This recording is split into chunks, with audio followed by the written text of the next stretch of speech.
All right, good afternoon. The date is January 25th, 2022, and the time is 4:34 p.m. To ensure that we have a quorum present, I'm going to read the names of the members of the executive committee, and if you're here, please say present. Richard Claypart, present. Cullen Clark. Present. John Davison. Present. Cameron Johnson. Present. Ed Tariak. Andre McEwing. Lil Melville. Present. John McPherson. James Stanton. Michael Stack. John Becker. Present. Thank you. I note here that we have a quorum of the executive committee present, and I call to order this executive committee of the Board of Uplift Education. I'm first going to hand it over to Yasmin for a few minutes in honor of the School Board Recognition Month.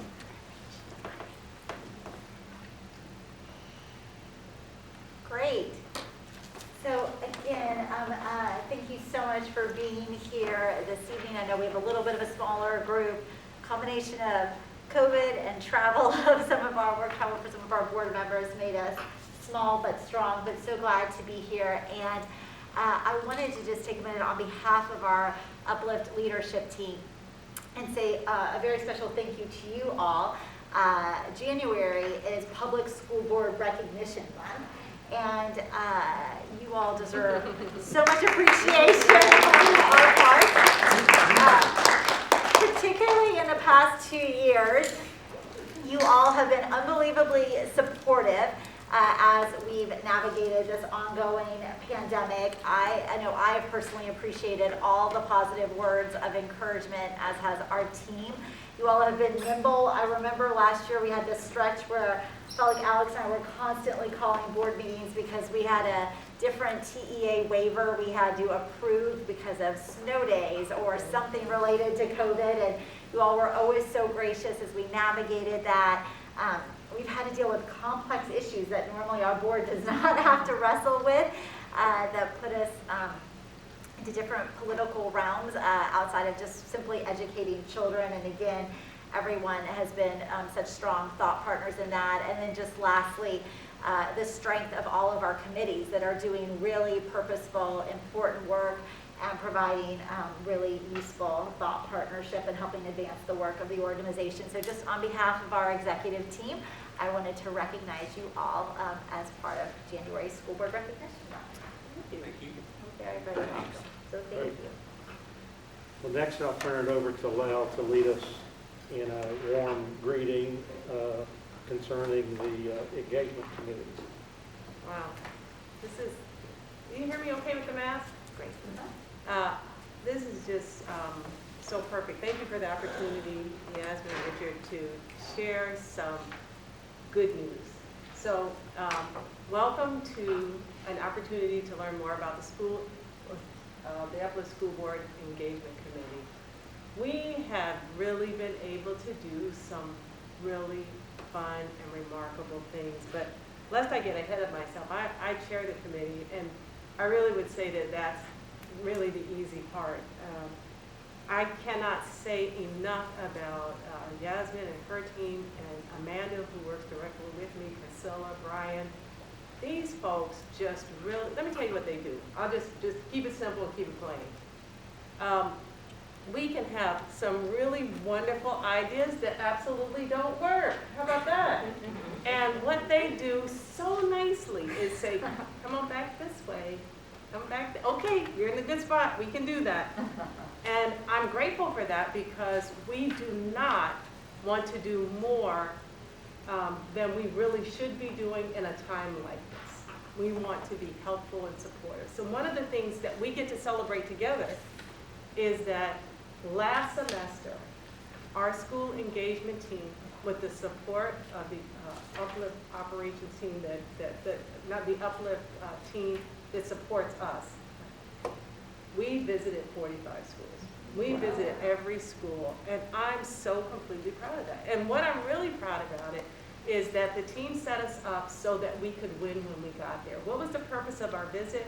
Our purpose is we realized in this time that it is hard, and it's beyond hard. And so that we thought we want to go and show up and say thank you for what you're doing that is so unbelievably hard. And not only did we show up to say thank you, we were prepared with scripts that were unique to each school so that we could thank the school for what they were doing really well. If that wasn't enough, we showed up with cookies too. Are you kidding me? So we had an opportunity to gather with the teachers and administrators to say thank you. And for me, that was so exceptional because we could recognize that we really have superheroes in our midst. In case you don't watch X-Men and stuff, that I do. In case you don't watch that, superheroes are people that look normal, but they do exceptional things. And we certainly have some people who work for Uplift that are doing exceptional things during these times. So I just wanted to share the good news of the engagement committee and one accomplishment. Now the more recent thing is we are giving out swag. And how do we know what to do? Because we asked our teachers and our staff, what is it that would feel good or be supportive? And they were able to identify those things, and so that's how we know what to do. So I want to out loud say thank you, Amanda, for being an incredible help to me, to be able to operationalize and get these things done in a way that I think is very honoring and very noble. Well, please extend that to Priscilla and Brian, because it really is a job well done. Thank you.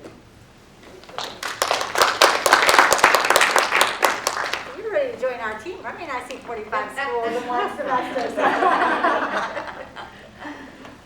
I was going to say, it's a noble gesture to be able to do that. And I know it's very fulfilling because having been to the schools, it really is a very positive feeling that you walk away with. And on behalf of the board, thank you to you and your team. Absolutely. Our next item of business is the community forum, and I'll turn it over to Yasmin to manage that process. We do not have any community speakers who signed up for today. Okay, we're now moving ahead of schedule. In your pre-read, we had a couple of minutes from previous meetings. One was on December 7th, the other one's on January 13th. So our next order is to consider and take action on those two meetings that were provided in the pre-read. Are there any questions that anybody has on those pre-reads? I know I have read them and I did not have any questions.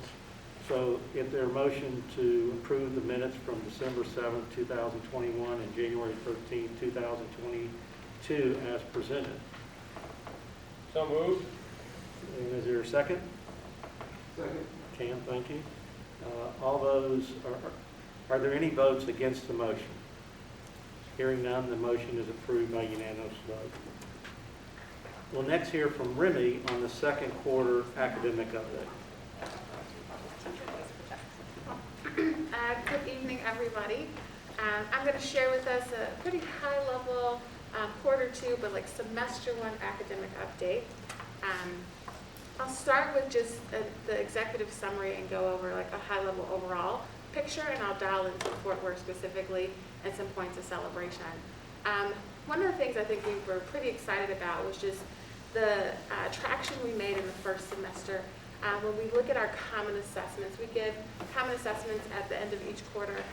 We see that our scholars in almost every grade level, except for 3rd, 6th, and 7th of reading in English 1 and 2, are on pace to meet and exceed our STAR and end of course performance. So our meets and masters rates in most of our subject areas have outpaced our spring 21, which is fantastic in terms of a good rebound from scholars and where they ended last school year to where they are right now. So that's like super exciting to see just the growth that scholars even have from the first common assessment to the second common assessment. The second and third points here are just areas that we've got to dial in a little bit more deeply around literacy. We noticed that in 3rd grade, 6th, and 9th grade, those scholars struggled the most with closing their literacy gaps. And so we know we'll have to put more energy in the second semester to figure out how we accelerate the growth for those particular scholars. And so when we think about the impact of the pandemic, if you had to put a headline, scholars transitioning to middle school, scholars transitioning to high school, scholars transitioning from 2nd grade into a 3rd grade test or subject area, probably struggled the most in terms of literacy areas for improvement. we saw strong growth in math performance, which is great. If you guys remember last year, math was where we took probably the most dramatic hit in terms of performance in mathematics. So it's been great to see just strong rebound in terms of scholar mathematics skills. And so it was just hard to teach math virtually for our teachers. And I think as we learned when kids came back to school, some of the habits they had were to do all the math in their head. And so we've just learned that that's really hard for our teachers to really pull off virtually. And so our scholars have learned better habits to just have pencil and paper in hand to be better mathematicians. So we've seen strong growth in math performance, but we know that we still have a ways to go in terms of meeting our spring 19 performance in mathematics on the STAR and end of course assessments. In terms of Fort Worth, overall, like we were really excited to see just the performance in terms of reading for grades 3 through 5. On average, our Fort Worth schools outperformed the network average and meets and masters rates in grades 3 through 5 in our primary schools. And so we put obviously a lot of intentional energy around supporting those school leaders and we call our plan the Fast Forward Fort Worth plan in terms of development for teachers and leaders in support. And we saw that pay off in terms of their performance and accelerating their growth and literacy. For our middle schools, we have some more work to do there in terms of ensuring that they hit they're above the network average and meets and masters in both reading and math. So that's 3 schools in the Fort Worth division. And so I'll talk a little bit later about things we'll do there to support those school leaders. And lastly, in our 9th grade, again, that's the transition grade year, we saw the same impact in English 1, Algebra 1, and Biology in terms of scholars hitting the network average or above the network average in those 3 categories. In terms of celebration, I think everyone should be super excited about Uplift Meridian Primary School. Just a super big shout out to Ebony Roberts, the school leader, her deans, her teachers, everybody who's put in energy and loved on Ebony to really see the increase in performance from their first common assessment to their second common assessment. Their data is in the appendices, so you can see that really dynamic growth. But they've outperformed their STAR 21 performance, and they're even near their STAR 19 performance. And so I think that's just a testament to like hard work, focused leadership, and just getting the support that those scholars and teachers need. 4th grade is still an area where we want to put more energy in the second semester, but they've done a really dynamic job improving outcomes at that school so far at the first semester. Uplift Ascend and Uplift Mighty Middle School, they were actually one of our pilot campuses for an intervention program called Teach to One for mathematics. So again, when we saw that dip in mathematics, we knew they would be good candidates for that additional support, and they have definitely outpaced their spring of 21 CA1 and CA2 performance in mathematics. At Uplift Mighty High School, although the 9th grade has been a tricky grade level for them to really get a handle on, they're in their U.S. history as well as English 2 pass rates for meets and masters on the common assessment are on pace for their spring 19 rates. And so just really promising places of celebration for those schools and those campus leaders. On the Teach to One, is it, I see that Ascend and Mighty are the only ones that had it, or were there other schools in Dallas that also? Yeah, Uplift Wisdom is another school in Dallas. So And what is Teach to One? It is they have a unique approach where it's, they use like the conceptual learning, like the way we teach mathematics, but they also have a, kind of like an e-learning skill building. So it's like, as you do some really hard stuff, it figures out, it's computer-based, it's adaptable for student learning, it figures out what gaps they have, and so students get to practice simultaneously. So you have your regular class, instruction, conceptually based off your performance, it gives the kids kind of like their own learning path to shore up those skill sets. So they have like a bit of a double dose in terms of mathematics during the school day. So their instructional period plus the intervention period. Yes? Bernie, got a couple of questions on this slide. On Uplift Meridian, first of all, as you know, our donor friends that we have met with and we'll meet with again have sometimes cited Meridian as on I don't exactly know their criteria, but the very bottom of the Fort Worth ranking. Can we say that that's no longer true based on this? Is that already, have we already shown that to be outdated? It's for our internal assessments, and so for our internal assessments, which are based off of the STAR assessment, so they're not, that's like, there's they're closer to the middle of the pack performer in terms of the entire network. So they're not the bottom of our network. So by the performance. standards of our network, they're now middle of the pack Correct. performer on math and reading. Correct. Good, and amazing, actually. Brought up. And Uplift, Mighty High School, the bottom one. Yeah. What does that mean when we say have nearly matched their STAR EOC meets master's grades? Yeah, so I'll flip to the Is side. that referring to some So- nearly cut up with an old level? For a start of, it should say spring of 19, so like pre-pandemic pass rates is probably a better way to put that. And So we've almost caught up with the spring yeah, 2019. if we think about this, we're at the halfway point of the year, and we're already there. So if we kept that same momentum going, Yeah. you know, we got the opportunity to exceed the performance for spring of 19. Oh, I see. Okay, I got it. That's what was so positive about all of these results, was that we literally are calculating, you know, at the halfway point, what it could be at the end of the year, and we're keeping pace or Yeah. beating pace, and so that's why we were all On- pretty Meaning optimistic. on the same material, basically, the scholars at the halfway point have almost learned as much, according to the test, as they had by the end of the year 2 years ago. Yes, That sounds pretty darn good. Yeah, it's been great. All right. we're proud of the team. So when looking at, like, obviously there's opportunities for us to improve during the second semester, and I'm actually going to start with high impact tutoring. That was like the program that we put a lot of resources from our ESSER funds into high impact tutoring. It took a while for those programs to get off the ground, like they struggled with just staffing issues. And so this semester, many of the schools have already started their high impact tutoring programs, and one of the things that they've been able to do since they've had this data is to kind of change their plans a little bit based off of the performance they had on this first semester. So they did all the design work to design where they wanted to. Now they've been able to make some intentional pivots on how to use those tutors. So we're looking for that to be a much more differentiated way to support scholars who have, you know, needs in both literacy and or mathematics.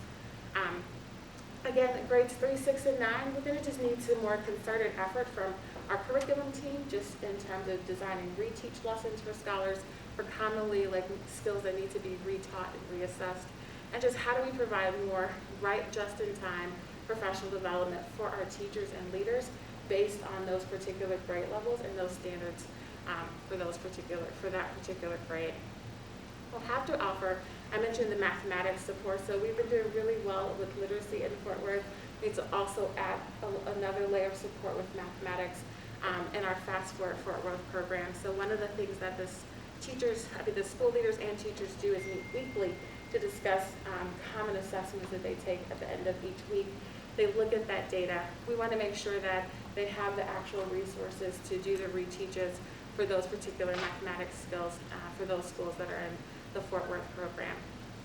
Lastly, the last couple of things are really around how do we support our schools with long-term substitutes. So obviously we do still have vacancies, and so we have an opportunity to provide materials for those substitutes so that they are having impactful lessons with those scholars during the day that are aligned to the skills that scholars need to have more practice on. And our last one is something that we commonly do, and last year was pretty challenging with COVID, is just starting up our Saturday schools. And that's typical of our programming, that we typically target groups of scholars who need additional support to come and get more support on the weekends or on Saturday with teachers who, and again, those are targeted for students who are below the needs and master's rates on our STAR practice assessments. So is a lot of that really justified because of the ESSER funds in terms of how you pay for all those additional resources? Or is that- So this is not ESSER funds, but it is additional days school year funds, which we get certain amount of money for targeting groups of students and bringing them in for additional days. It's actually how summer school. So actually we took these Saturdays and it's built into our summer school programming so that we're able to pay teachers and buy the supplies for those Saturday school offerings. But high impact tutoring is definitely Yes. a large source of our ESSER funding. Correct. I don't know the You total said a budget. large source as opposed I'm to sorry, use. large use. I'm sorry, I meant the word use. Okay. So probably $3 to $4 million, Jim, would you say, for high impact tutoring? for this year? I'm just trying to think of all For the the current purchase orders. fiscal year, Uh-huh. 3 or 4 It's million. huge. Yeah, it's the food plus meals, that much. Yep. Who are the high-impact tutors? Oh, so they come from many different Yes. programs. So Dallas College was like one of our first, those groups of Dallas College students. I mean, they're like so many vendors, but they were all vetted by the state to get on an approved vendor list. And so we've been really fortunate that we've been able to secure many of them very quickly. But if you could just imagine 45 schools and each have X number of tutors, it's a lot of contract labor to source. So Remy's team has done an unbelievable job working with campuses to get it up and running. So looking at the data, there are many slides in this, but they all kind of go with the same format. So I'll just spend a little time here just to orient everyone. The red bar is our spring of 19 performance, and that's the number of students who scored, percentage of students that scored needs or masters on the spring star. The lighter blue bar is our spring 21 performance. You can see there's a dramatic difference between the performance rates in those two years. The gray bar is the first common assessment, and the darker blue bar is the second common assessment. So that's what they took at the end of the second semester. And so you'll see third grade is a bit, that darker blue bar, right, is on par with a little bit lower than spring of 21, right? But you'll see fourth grade and fifth grade that we're on par or outperforming the spring of 21 performance. And so your hope, even though it's, the aspiration is that when we get to star 22, that we would exceed the red bar. Yes. Yes. That's the aspiration. And when I talk to school leaders, I say 10% is 2 to 3 kids in a classroom, right, who would need to move into needs and masters. Like what you don't see here is there's an approaches category for STAR. It's usually a kid passes the assessment, but they need additional intervention. So there are a high percentage of kids who are in that category. So getting kids from approaches to needs, like there are plenty of kids who are there. It's how do we figure out what do they need, what additional support do they need in order to meet mastery is really where we have to focus in and drill into this second semester.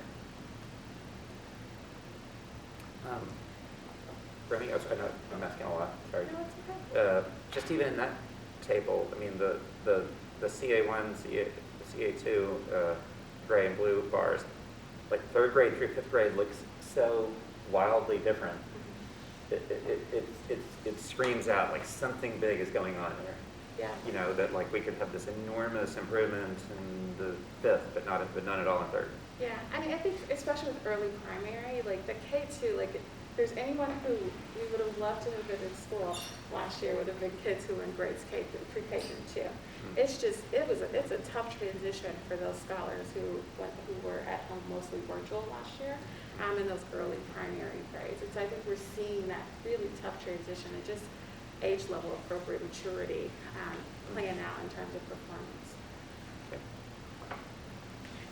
And this is mathematics for primary.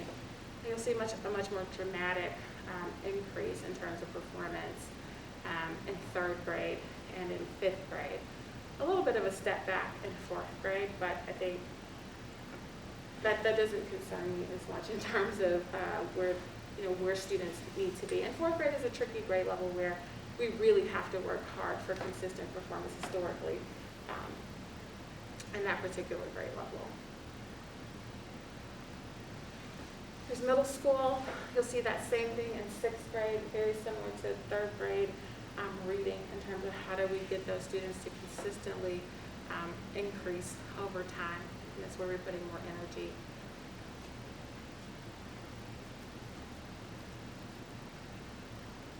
And then this is mathematics for middle school. And if you guys recall middle school in spring of 19, you probably don't remember this. It's my job to remember this. This was like our highest performing middle school performance on STAR in spring of 19 that we had. We were over 10% above like any of the, over DISD this particular school year. So getting back to spring of 19 would be pretty great for this group of scholars.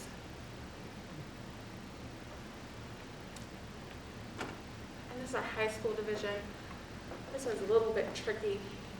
I know typically, I will say historically in our past common assessments, we see a fluctuation in terms of meets, masters, and performance in high school in English 1. I was actually pretty shocked by the strong performance on the first CA. For this particular group, if you notice, that gray bar is pretty close to the prior year's performance. And so, again, English 1 and English 2 is where we're putting a lion's share of our energy for our high school division.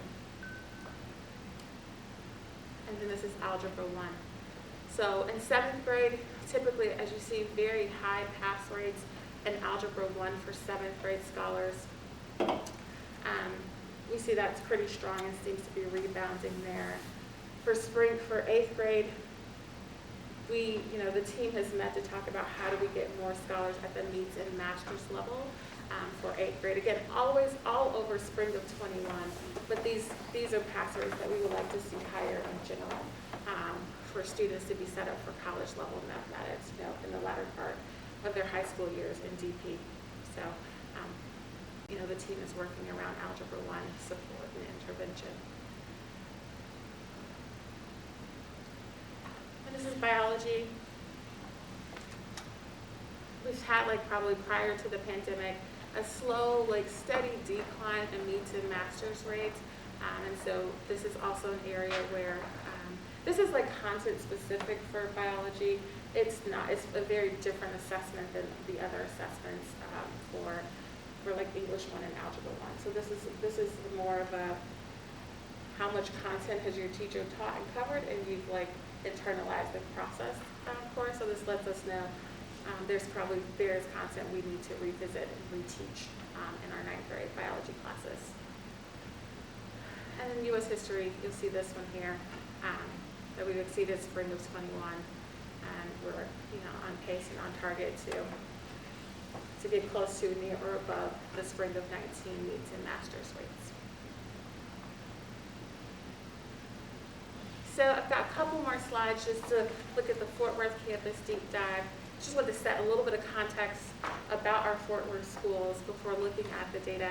We have several new academic directors at our Fort Worth campuses this year, and they are all internal promotes. So they've been a part of our network, but they were deemed prior to taking those roles. Secondly, Uplift, Ascend, Crescendo, and Meridian Mighty High School are all led by experienced leaders. So we know that those were schools that we want to make sure either were set up for success or definitely continued on a more positive trajectory. And so those are schools that we have our most experienced leaders leading. And both things to just note that Ascend primary and middle schools and Elevate primary and middle schools, their first time taking the STAR was during the middle of the pandemic in spring of 21. So they've never, the kids, that was their first time sitting for that particular exam, and that has TEA accountability implications as well that we have to think about. And the spring 22 for our new high schools and for Uplift Crescendo, this will be their first time taking those assessments, those leaders having those assessments on those particular campuses going into this year. So as I mentioned, I shared this information with you guys in terms of the meets masters rates being above the network average for the Fort Worth campuses for primary. For mathematics, you'll see that red bar indicates the network average. You'll see that they're all below the network average for mathematics, as I mentioned before. And this is different because you'll see 3rd and 5th grade, we're above the network average on the first CA and have slipped below the network average. And so just noticing there's just no consistency in the upward trajectory in their performance. So something that obviously we're spending more time supporting and looking deeper at. Looking at our middle schools, as I mentioned earlier, we've got some work to do in terms of getting the numbers up for those scholars who meets in masters. And you'll see 6th grade being probably the most dramatic in terms of distance away from the network average. And the same thing for mathematics. For our Fort Worth campuses and high schools, again, I shared with you guys about English 1 biology and Algebra 1. albeit below the network average on both the first and second common assessments. And then the rest of the data is in the appendices. So you can see it's school by school by school, because there's some difference. Some schools are a little bit above and below, just so you can see where schools are. Are there any questions?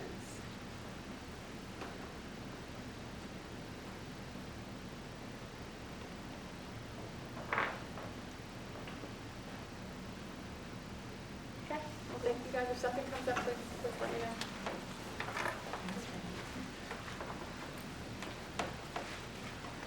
Okay.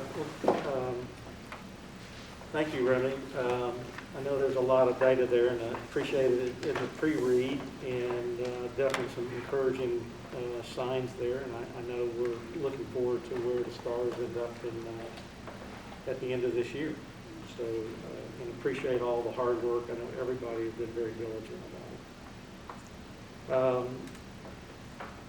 Next, we'll hear from Yasmin to update us on the applications for the 22-23 school year. And then I'll turn it over to Deborah on dinner and dialogue. Perfect, awesome. So we are getting ready to draw the lottery for the 22-23 school year. We gave you a little bit of a heads up in our December board meeting that it is an ongoing push on enrollment versus what it's historically looked like. And so I wanted to just give you a little bit of that high level context, let you know where we're at, and also where our key efforts are going right now to drive applications. So over the last few years, we've seen this shift in the recruiting environment. It used to be that, you did not see everyone even participate in paid advertising of their schools. Maybe you saw a few billboards here and there, but now everyone's using billboards, everyone's using radio ads. There are virtual and live school fairs happening all the time. I mean, it's just a very active market to share with families what choices exist on the public ISD side and on the charter side.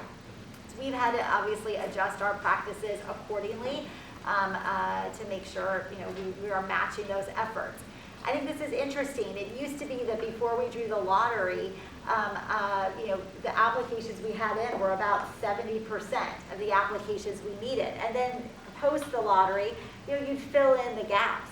And now it's closer to 50% of the applications we have before the lottery is drawn. And what that really means is that we have to do year-round marketing and year-round recruitment. It's not a defined period of time like it used to be. It is now all year long. And that's okay because we've adjusted our practices for that. So I want to make sure this slide is clear for folks. This is the current application gap at our top schools. This does not mean open seats. We know for specific schools, I might need 3 applications to close 1 open seat at a specific school, right? So we know what that looks like for every single school, and that's how we know how many applications we actually need. And as the year progresses and you get into the summer, you actually need more applications to fill an open seat because those families who are most excited about their first choice are the ones who are applying at the time of the lottery. So again, this does not mean vacant seats. It means how many applications we need for each of these schools based on their historical data to close the open seats that exist. But this collectively is around 3,000 more applications that we need.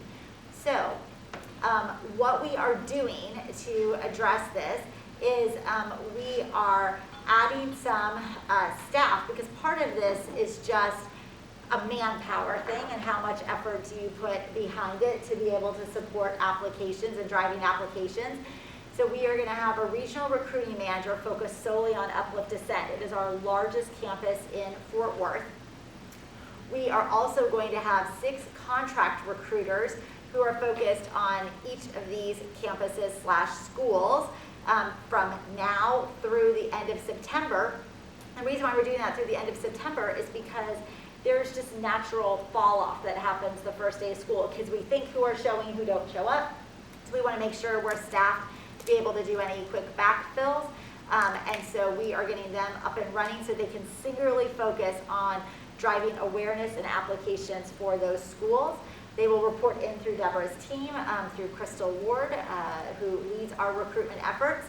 We're taking a different approach to Uplift Elevate, and really recognizing that Uplift Elevate is more of a mixed income school than other schools in our network. We have, it's kind of more like an Uplift Infinity for those who know the different backgrounds of our schools. And it very likely could be a 50-50 school, 50% students who are economically disadvantaged, 50% of students who are middle income. And so we're going to make sure that we talk about and position Uplift Elevate that's relevant for the community that it sits in. And so we normally have not taken a very campus-specific marketing approach, but we're going to do so for Elevate. And honestly, I was at Elevate yesterday, and the school leaders are really excited about it because they see it too, and like the idea of tailoring. We are going hard on kindergarten. That's a key part of our pipeline. If we're full in kinder, that helps as kids are transitioning, obviously, through our program. So Deborah seems to be paying a lot of attention there. And then, clearly, we don't want to have to fill and have a lot of open seats. Last year was the most challenging year for us because we had our lowest year-to-year scholar retention that we've had. We were at 83% versus historically 87 to 90%. That's a big deal. You know, every 1% is 200 children. And so we want to make sure that we are holding on to our families. Our families want to stay with us into the next school year. So we've asked our school leaders to spend a lot of time monitoring their retention. This is the time right now where families re-enroll, our current families re-enroll for next school year. So those are the different ways that we are kind of putting an all-prong attack on driving up applications. And I'm happy to take any questions about our work on that way. We'll give you updates regularly at every board meeting. Here's how we're coming in terms of closing that gap. Are we considering video at all? I know that IDEA is the only one that I see on TV. broadcast, but even video for social. We do have commercials that run on streaming services and some other specific platforms. We do have video, social media, paid advertising that we're pushing out in addition to what's just on the creative content that our team does. But we work with a barbershop on that. I'm happy to share exactly what the flight looks like for the year. But yes, we're in all those markets: radio, billboards, social media.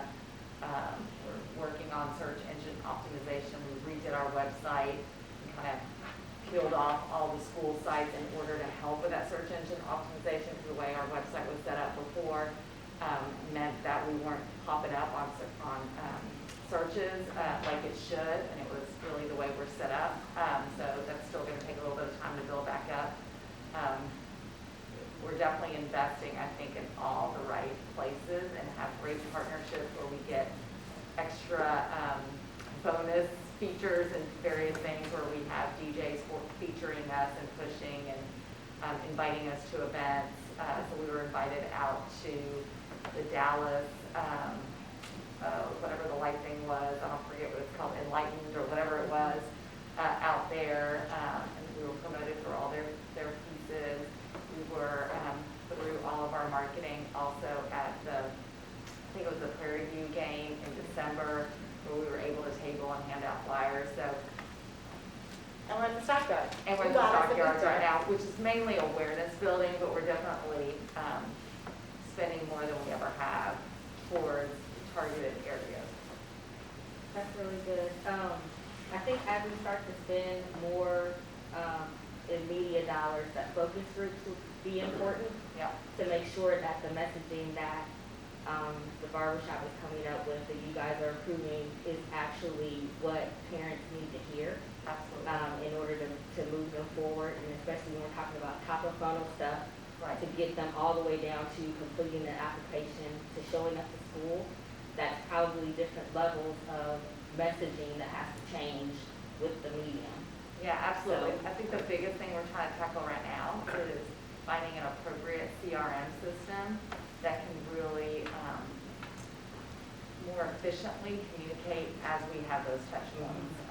We're not there quite yet. So if you have any thoughts about that, I would love to pick your brain. Yes, absolutely. Yeah. Great.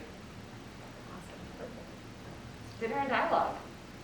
Yeah, real quick before we do dinner and dialogue, I'm pleased to report we're at 96% board participation in the annual fund, which was a doubling of our position. So thank you all.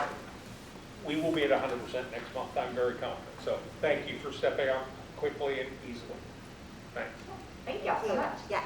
Okay, dinner and dialogue. The headline is we moved the event to May 3rd. I hope that doesn't cause anyone heartburn, but we've gotten really great feedback from people who bought tables and some people who said, oh great, I will come now that you're pushing it just because of the pandemic. So I think it was a net positive for us. We're sitting at 28 tables sold, $258,000. This is kind of a list of folks who have purchased things, tables and or tickets. The room can hold 33. We were pushing towards 30, but we've now got time to sell even more tables. So if you know of anyone that would love to hear Amanda Ripley, she has been lovely through all of this, I'll just say. So I anticipate her being a really great fireside chat for us on May 3rd.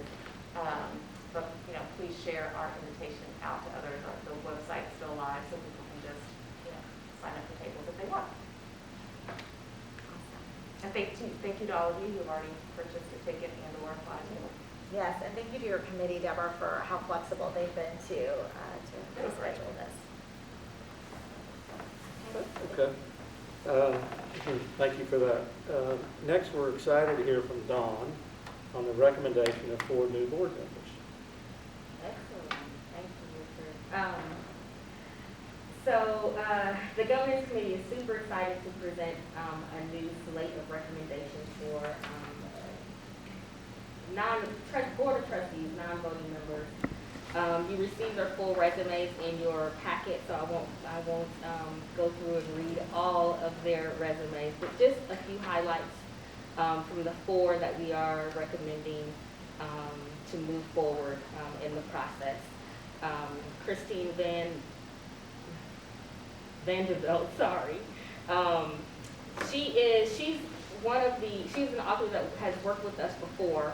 She's a friend of Uplift and has been doing some really fantastic work with college admissions, and she's an author, and the book we probably know her for is College Admission from Application to Acceptance Step by Step.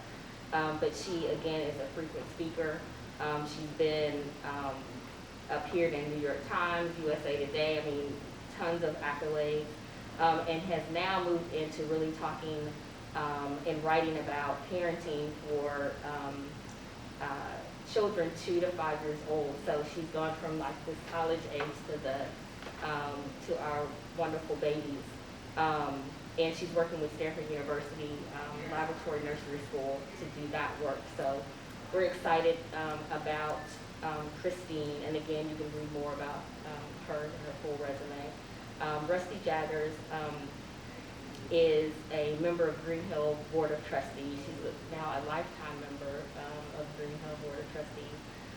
But she's also been working with schools on strategic planning and even the search committee for the head of schools for Green Hill. So again, lots of inside information about how schools function and at the high level, and also with families. She's a graduate of Rice and has also worked on a centennial campaign for a university, which will, I'm sure, come useful for and for our marketing efforts.